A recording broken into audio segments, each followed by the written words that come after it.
Welcome everybody to the Castbar. This is episode number 35. I am your host, Michael Schwahn, and it is 9:30 in Alaska. I am alone today. I am unable to get a hold of Evan, and Florian has called in sick, and I can definitely sympathize with him, as up until about 6 hours ago, I didn't really want to do anything myself either.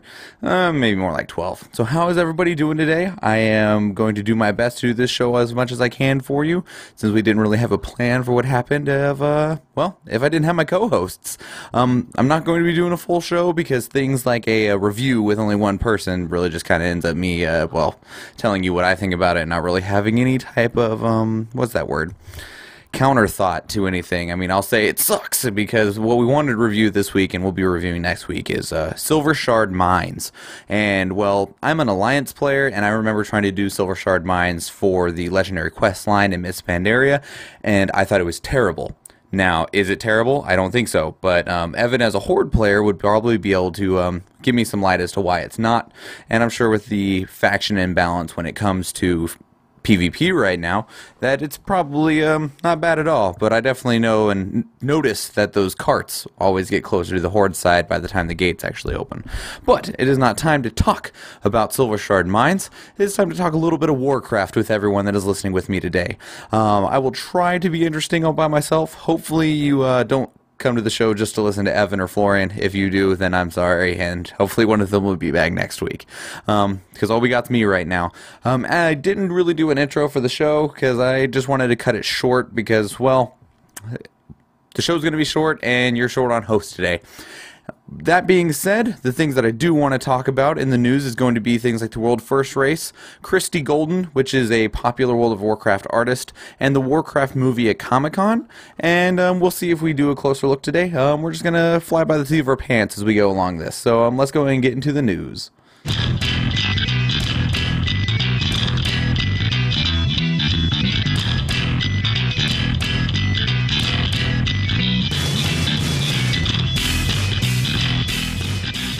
Welcome to the news, everybody.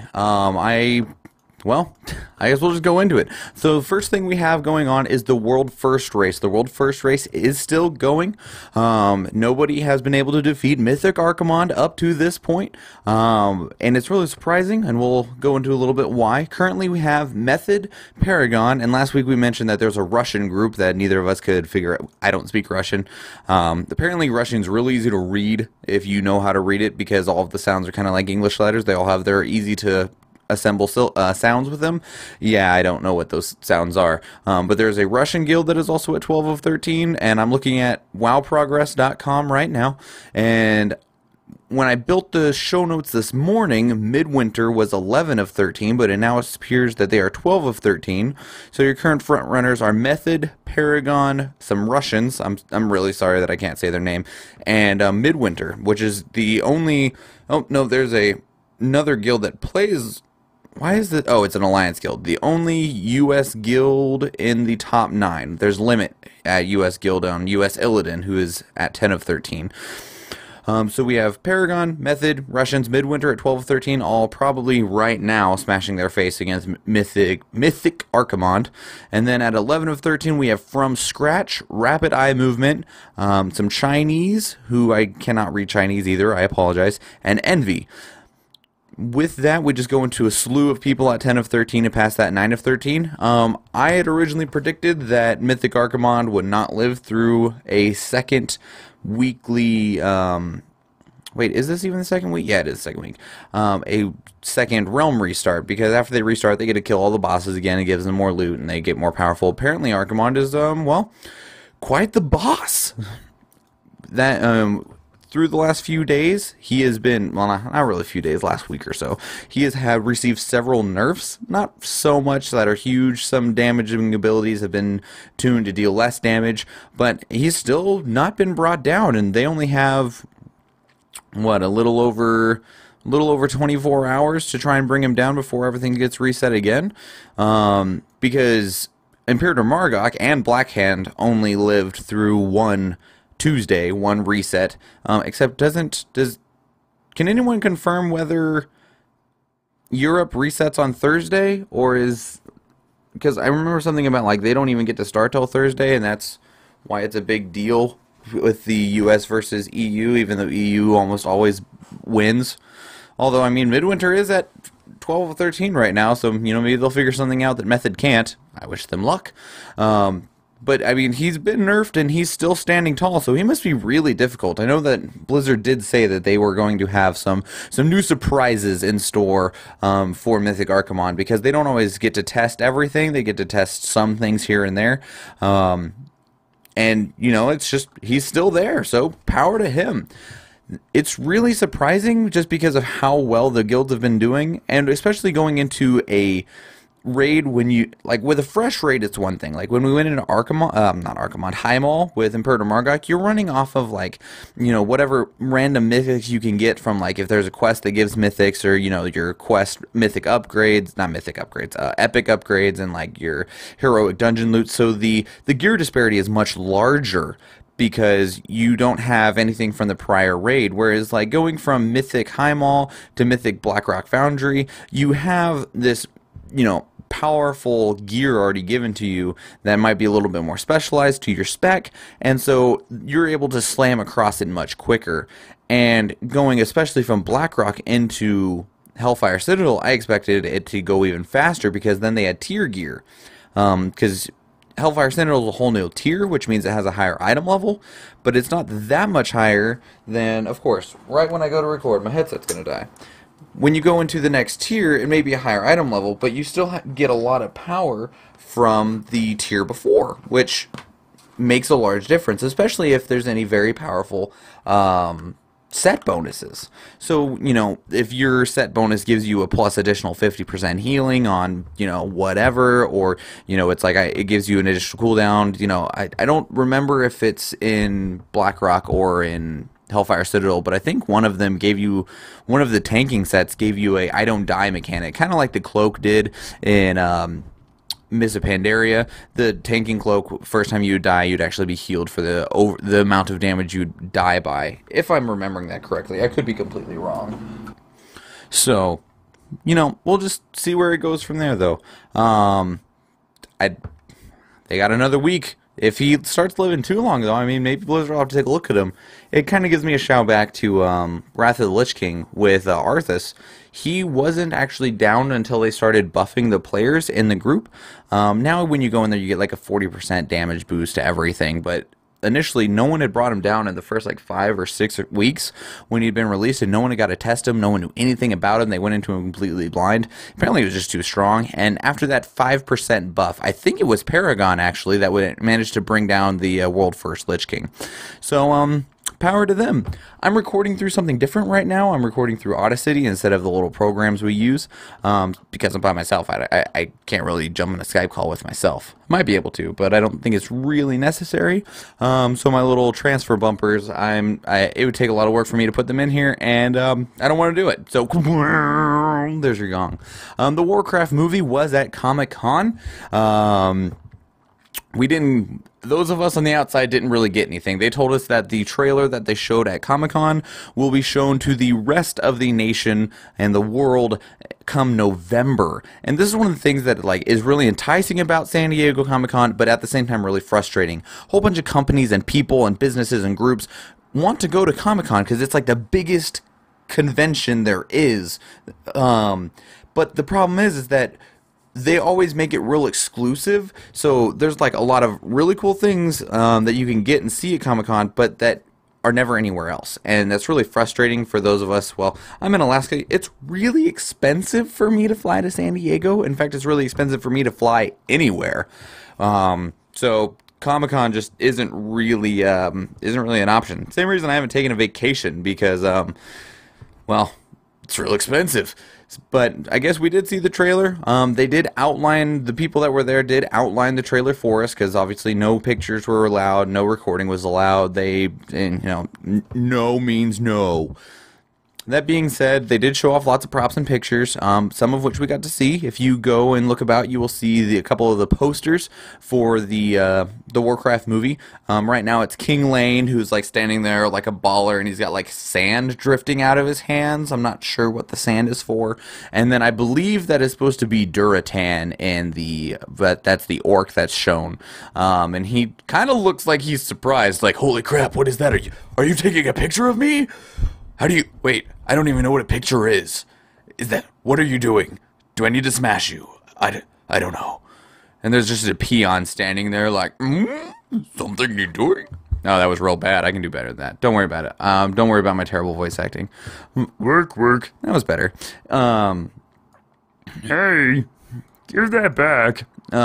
It said that, from what we can tell from the trailer, the trailer is going to be the origin story of Warcraft. So, you know, and this kind of ties into our next topic as well.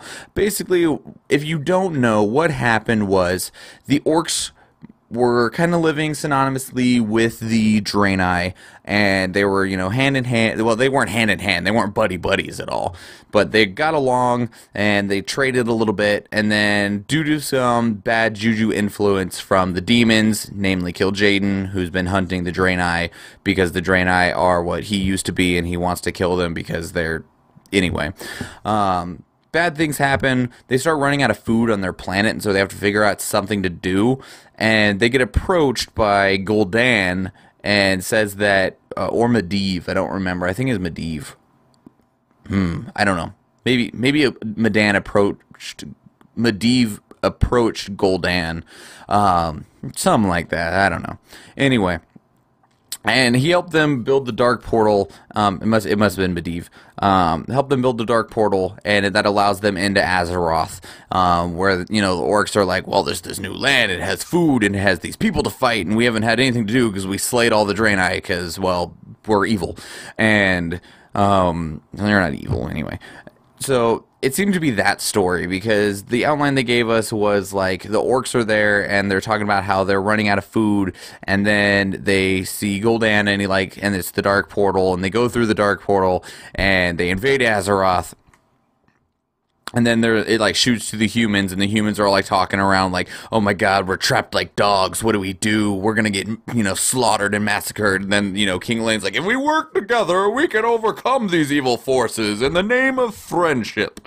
Or something like that. I don't know if it's quite like that, but it definitely seemed that was the feeling I got from it. But unfortunately, that's all we get. No pictures or anything were allowed, so we won't know anything else for the masses until November. They didn't give a date in November, but I imagine you'll start seeing it on your TV and on your YouTube videos and everywhere else that they, you know, constantly cram publicity and propaganda in front of our faces and down our throats, and hoping that we'll give them money, when really they could have just held their hand out and asked. The other thing is that Christie Golden, she is a very, you could say, popular, well-known, renowned, go-to author for World of Warcraft novels. In fact, I don't even know if she writes anything else. She wrote, the one that most people might know is War Crimes. She wrote War Crimes, which is the book that details the events between Mists of Pandaria and the Warlords of Draenor expansion. So it's the book that most people wish would have been in the game, because it explains, you know, it goes through Garrosh's entire trial. It goes through all of the decision stuff that were made, all of the arguments for and against his case. And man, talking about yourself is really difficult. I need a drink of water. Hang on. Trying to just keep talking is interesting. Anyway, his trial and all of that magic stuff, and then him escaping and all of that good stuff. There's a lot of really important stuff that happened in the book, and that's why a lot of people who read the book are upset that it's not in the game, and some people in the game that didn't read the book don't even know what happened besides the little bit that you get from the legendary quest line, which isn't enough. Well, Christie Golden tweeted out that she is happy that she can announce that she is writing a novel that is going to be a prequel to the movie. Now, the reason, like, a lot of people were excited, but at the same time, I kind of raised my eyebrows, because Christie Golden, I don't think she wrote it. I can check real quick. But there's a book out there called Rise of the Horde. And what Rise of the Horde is the prequel to this movie. And that's why I'm confused, because did she write this? Yeah, she wrote this book. She wrote Rise of the Horde. So the book is written primarily from the view of Duratan, who, if you are on the Horde side, you've probably met him pretty well from the Warlords of Draenor expansion. And it's mostly from, like, even from his childhood growing up. Even from when he was young and he, like, met an orc from a different clan, which ended up being Ogrim Doomhammer, and it, like, details their friendship and all of the events of Kil'jaeden coming and just everything about this. Like, a whole thing. The book literally ends with the dark portal being opened and them running through it. So, I'm not really sure what she's writing, because from the information we got from the trailer and from what we know about Warcraft, the prequel has already been written by her. Like, she wrote the book. She literally already did this. So I don't know if she's going to rewrite it or what, because really there's just, what is there to really I mean, even, I think it was in The Last Guardian, or maybe it was in the next book, The Opening of the Dark Portal, or I don't know. In one of the other books, it even goes into detail about Medivh going to them to help them open the portal and all of that yada yada yada stuff.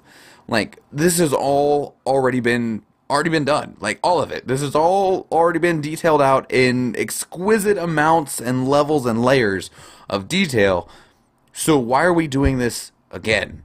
But, you know, maybe they thought it was necessary. Maybe they feel the need to rewrite something. You know, maybe they thought that they need to retcon something in the story. I don't know. But, yeah, I have no idea. Like, none of the stuff here makes sense whatsoever at all. And that's why I'm really confused. Because, yeah. But anyway, that's your news. I'm going to play some closer look music, and we'll see if I actually have anything to talk about.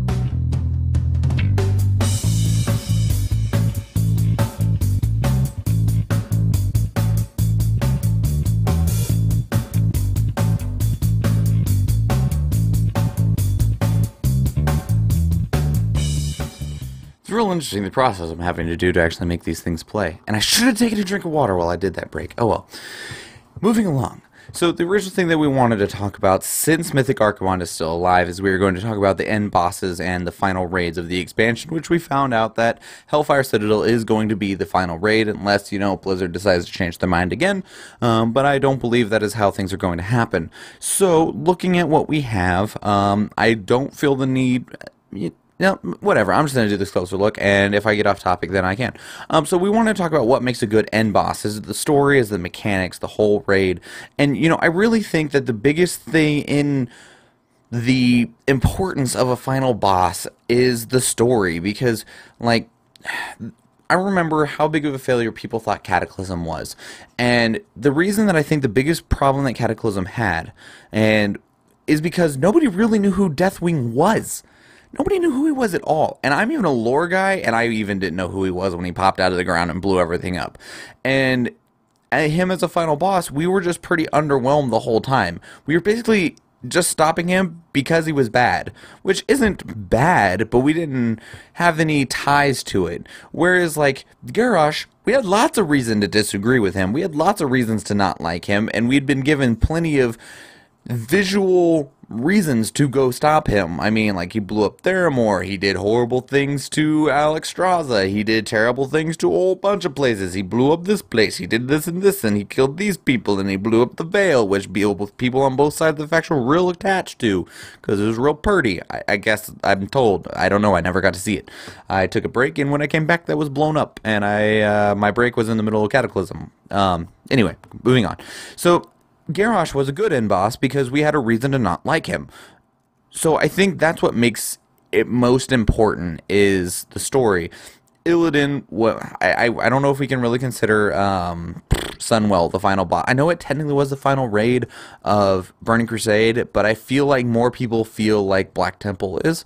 And Illidan, because of how much he had done in Warcraft 3, we were real attached to him, even though we didn't get to see him do a whole lot in Burning Crusade.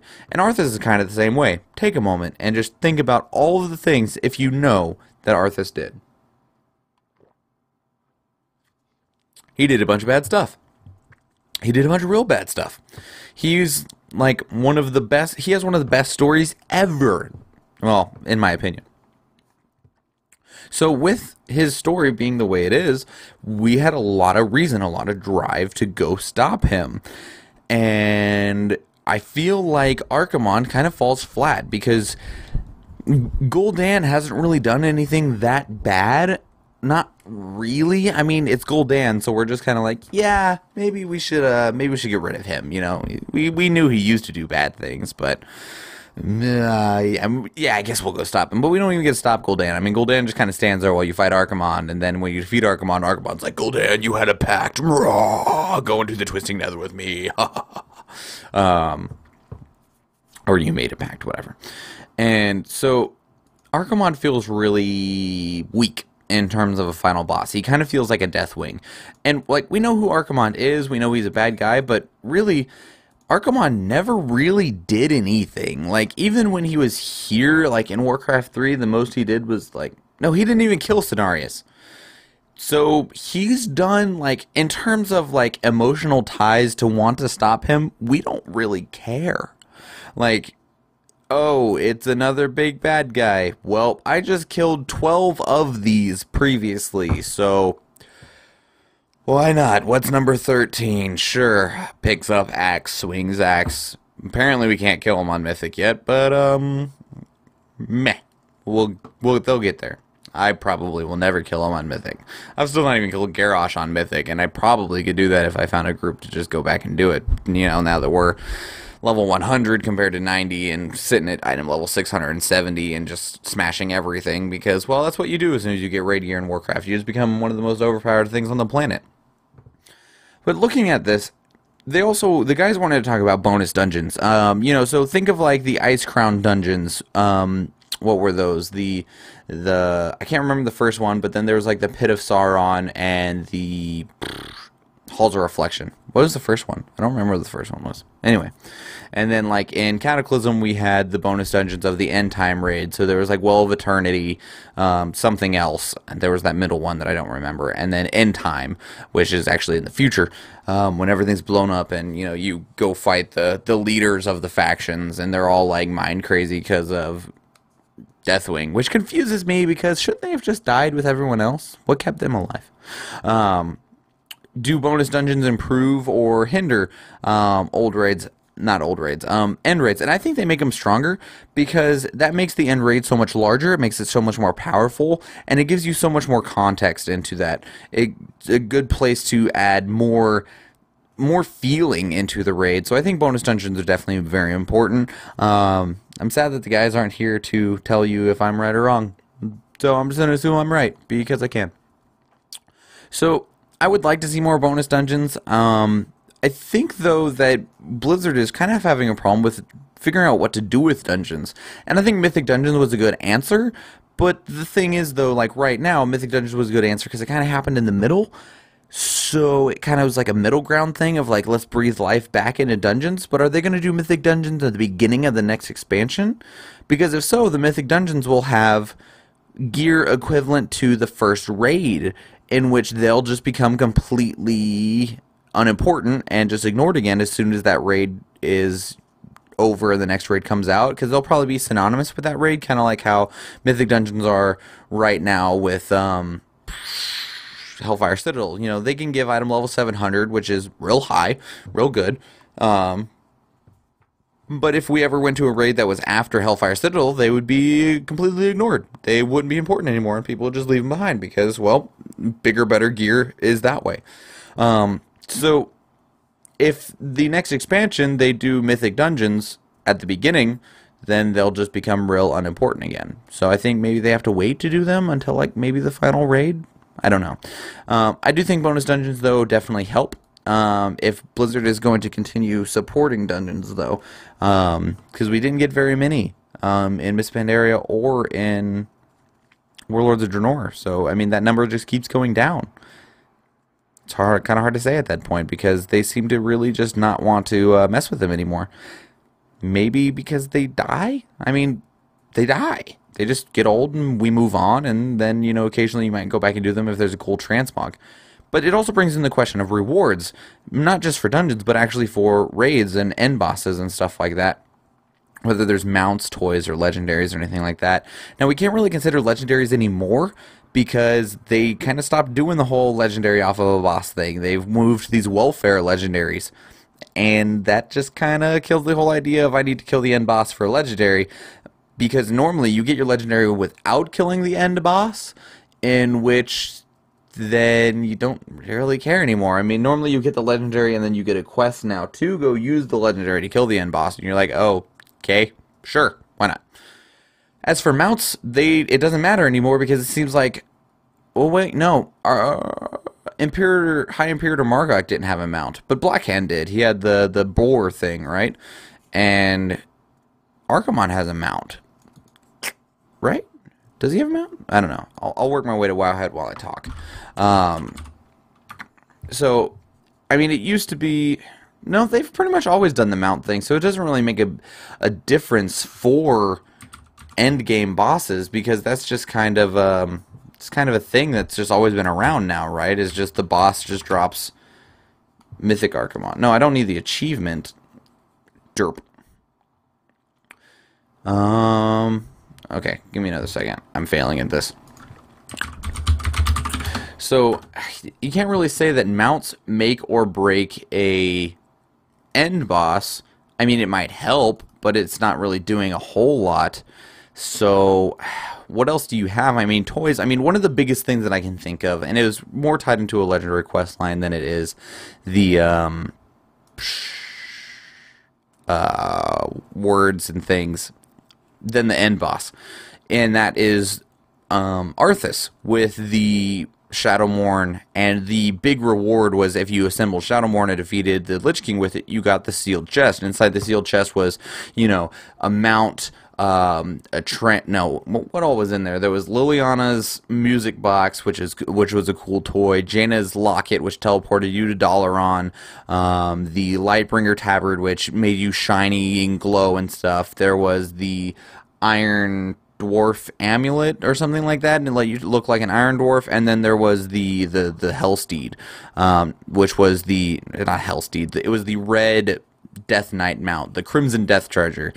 So, you know, those were big. Those were a big deal because, well, one, that was really difficult to get, and it was just a big, long, hard fought over reward. But Arthas also dropped Invincible, so yeah, I mean, that's still one of the best mounts ever. And Archimonde does drop a mount. He drops the Fellsteel Annihilator, which is that new...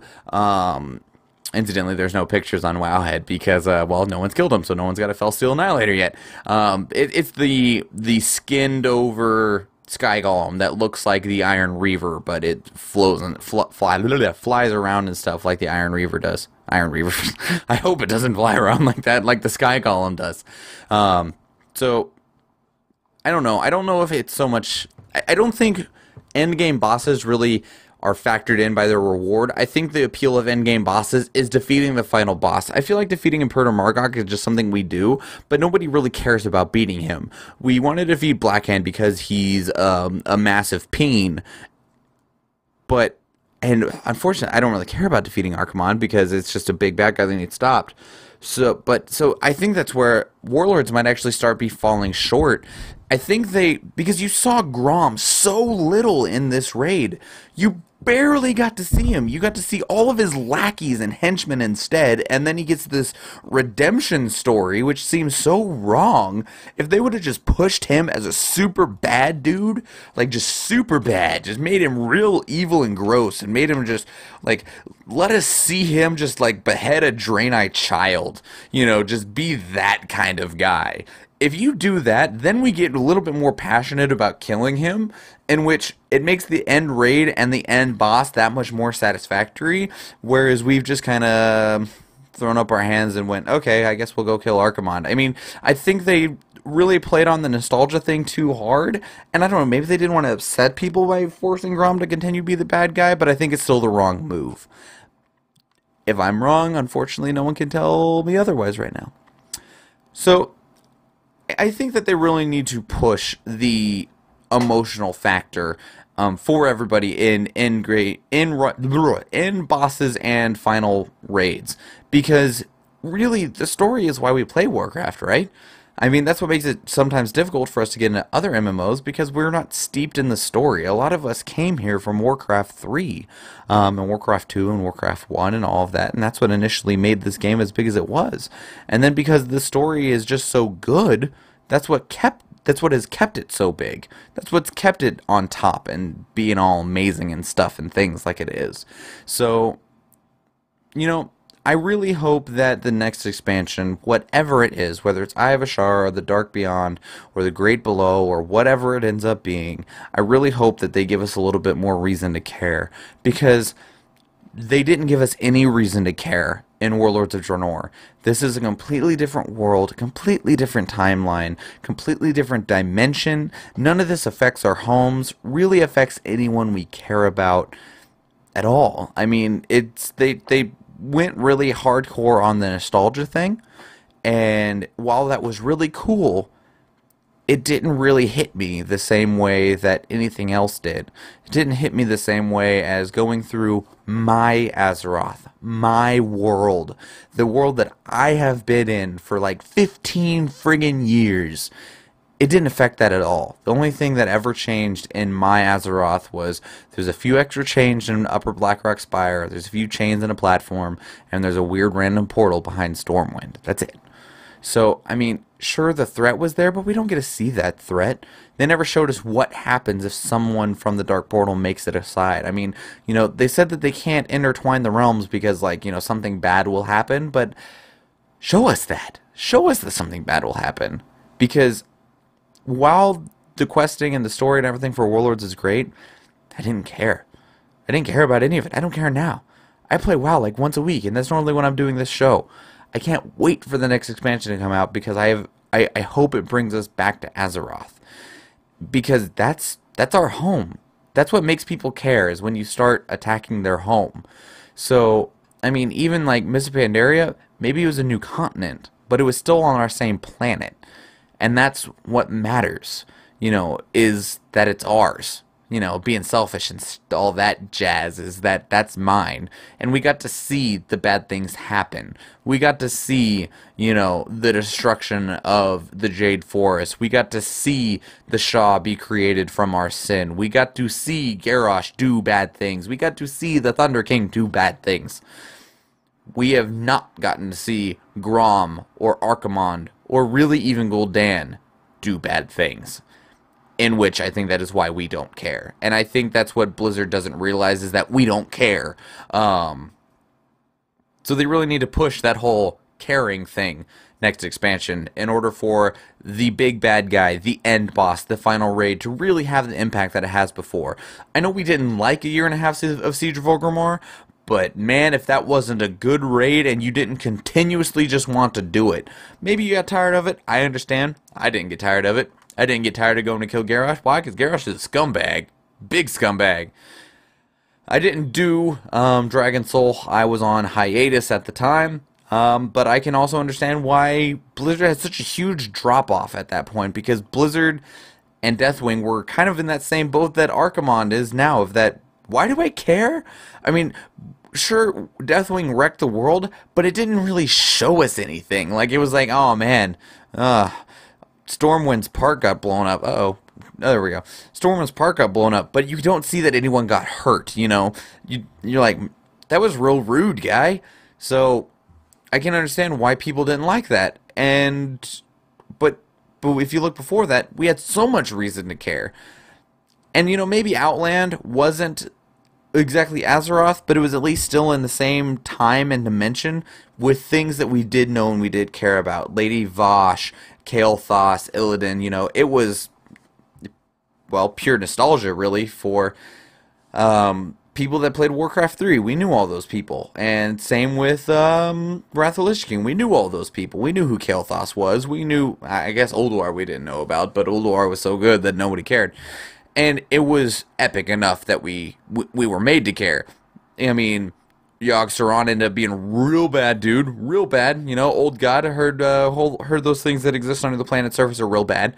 And then we found out about the whole thing that was going on with Algalon. We're like, they're going to re-originate the planet. What does re-originate the planet mean? It means they're going to blow it up and build it over again. That means we die, right? Yeah, it means we die. Oh, well, that's real bad. You should go stop that right now. And so, you know, it gave you the sense of, I need to care. I still don't feel like I ever needed to care about the Iron Horde. You know, they told us, oh, they're bigger and better and stronger than they ever were before. And it's like, well, their numbers can't be that much larger than what they were the first time they invaded. It's not like they quick had a bunch of babies and, well, they actually did make them grow up faster thanks to fell magic, but I mean, they would have had to done that a lot. And I don't know if they did it enough. So, but, you know, whatever. I know a lot of people that criticize the expansion, and this is me criticizing it now, although I'm criticizing it for, I think, slightly different reasons. Maybe a little bit. So, what I'm asking here, Blizzard, is that next expansion, make me care. Make me care. If you choose to go with the Eye of Ashara and bring Queen Azshara back, make me care. Sink Darnassus to the bottom of the ocean. I really like Night Elves, but that would make me care. Do something that makes me care. You did not do anything that made me care this expansion. At all. You killed Murad. Congratulations. A dude that basically didn't exist in the story until Warlords of Draenor. Murad is dead. Okay. You killed Ogrim Doomhammer. That's really frustrating. But you know what's more frustrating? That you didn't give him any story. That I didn't get to see him at all. So you failed at making me care with the... You killed Velen. But you didn't kill our Velen. You killed a different Velen. So I still don't care. Like, it was like, wow, that was really epic and cool. But it's not my Velen, so thanks, Velen. I don't care. So now you need to make me care. And I think he needs to make all of you that are listening to me right now care too. We do have a piece of mail. I'm going to save it for next week, though. And I will not be doing a review. Because, as I said before, a review by myself would be real funny. I guess I could. Silver Shard Mines, I think that Alliance gets the shaft on it. Get it? Because it's a mine shaft. I really do. I think that is biased towards Horde. And I give it Fs across the board. I don't actually. I'll give you real grades another time. Anyway, I hope that my rambling solo style hasn't been too bad. Please, though, if you are considering it, send us some mail. We really like it. I know the guys really like it. They get real excited because they don't see everything that I do. I manage the show. I put it all together. I record it. I edit it. I post it. I do all of that. They literally just get to show up and talk, which I don't... That's perfectly fine. I enjoy them being here. I enjoy having the co-hosts. But part of me posting it means going through my host service, and my host service shows, hey, you received, 50 downloads today, you received 27 downloads the day before, you received 50 downloads the day before, blah, blah, blah, blah, blah. They don't get to see those numbers, so in a way, they just talk to me and pray that they're not just talking to me. But when they get mail from you listening, that shows the guys that you are listening. And I think that's why they get so excited about it. That's why I get excited about it, because I know it's not like my sister feeling sorry for me and just downloading the show 50 times to make me feel better. So please, if it doesn't, you don't have to have a real in-depth question. You don't have to have a real intelligent question. You don't have to have a real big question either. Send us some questions, or just send us feedback. We like reading, hey, you guys did a good job. I really liked this and this and this. We love that. So please, email us at thecastbar@gmail.com. You can also tweet at us at Castbar Podcast. You can call and leave us a voicemail. We've never had a voicemail. And I don't actually know if I can play them on the show, because I've never had one to play. It's 508-738-2278.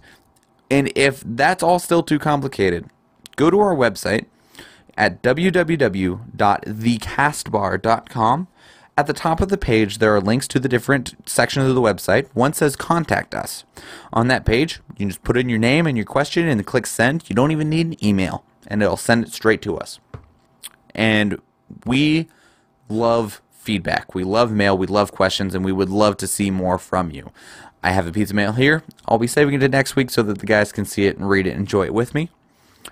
So, fanfare. Please contact us. You can find all of our old shows on iTunes, Stitcher, and YouTube. You can also find it on our website. Also on our website is a neat section. Out there at the top you can see Legacy section, and I've broken down all of our previous reviews as well as closer looks, because the reviews never get old. I mean, you know, you can always go back and listen to a review if you're curious what we thought about something that you haven't listened to an episode before.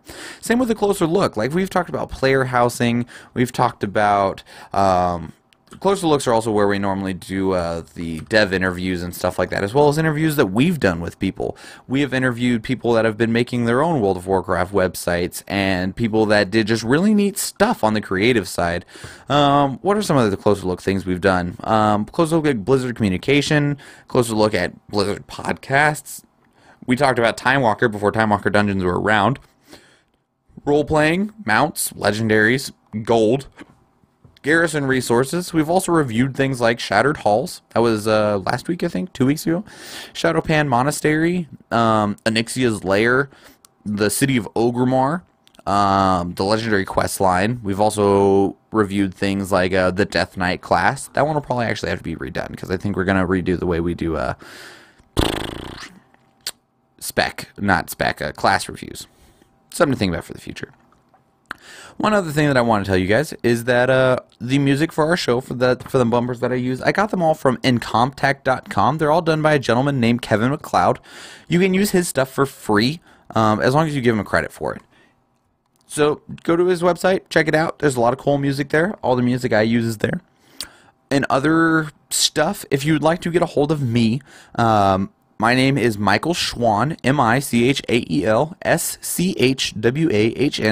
and using my last name, first name, Schwahn Michael, you can find me on almost any social media, whether it's Twitter or Snapchat or Instagram or Facebook or God knows what else. I'm sure it's there. I have this whole little section on my iPhone that just says social. Oh, I'm also on Vine. I'm Schwahn on Reddit. I have a Kick that I never use. I have a Pinterest that I never use. I never use some of these, actually. Oh well, I have them. I get a little notification if you send me something. Evan on Twitter is at EDCWow. And Florian, he has a Twitter. It's Phalanx, FLANGX, I think. No, I don't know. He doesn't use it, though. Tell him to use it. Call us and tell him to use it, and maybe he will. He is definitely like I need to be told to do something, especially from the people that he would want to be told by. I can tell him and he won't care. You tell him, he will care, because that means that you're showing interest. I hope you enjoyed the show. I hope that me by myself isn't too boring. I hope that I didn't ramble too much, and I hope that I didn't say the word too much, and I try to avoid that. Isn't always the easiest, especially when you didn't realize you were going to be by yourself. That being said, I'm Michael Schwahn. This has been the Castbar, and I'm not going to play the bumper, so instead I'm just going to say that you are out of time. Work.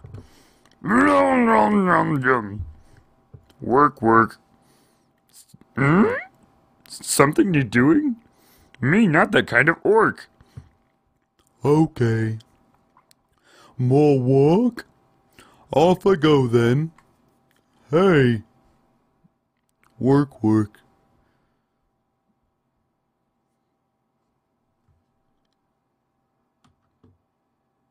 Job's done.